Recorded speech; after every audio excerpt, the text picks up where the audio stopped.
kata Imam Al-Ghazali dalam kitab Bidayatul Hidayah di abad ke-5 Hijriah beliau hidup. Beliau meneliti setelah terjun dalam dunia tasawuf, setelah beliau bermursyid dan bertarekat, 12 tahun beliau beriadah dan bermujahadah, ditulis dalam kitab Al-Munqidh minadh dhalal, penyelamatan dari kesesatan. Riyadhah dan mujahadah sampai pada akhirnya Imam Al-Ghazali menemukan hakikat dan ma'rifat kepada Allah Subhanahu wa taala.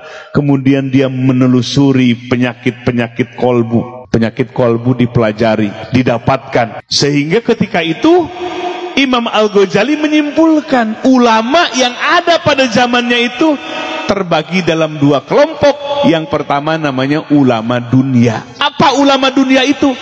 Kolbunya hanya pingin dunia, yuridu al-ajilata dalam Al-Quran, irodahnya, kehendaknya hanya dunia saja. Itulah ulama dunia. Walaupun yang diucapkan, walaupun yang diajarkan tentang agama, tapi melihat kolbunya hanya pingin dunia. Itu namanya ulama dunia, yang lebih jahat daripada Dajjal.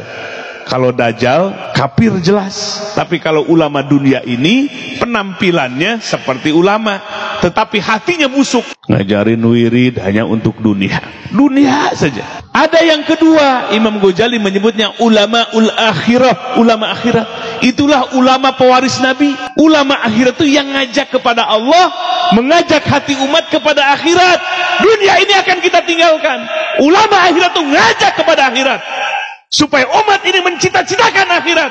Dunia akan kita tinggalkan. Ulama akhirat itulah yang disebut dengan pewaris Nabi Sallallahu Alaihi Wasallam. Itulah para mursyid yang mengajak umat kepada Allah dan hari akhirat, membangkitkan hati umat kepada Allah dan hari akhirat, sehingga cita-cita umat ini ingin kepada Allah dan hari akhirat. Yarjullah wal yaumal akhir, cita-citanya kepada Allah dan hari akhirat.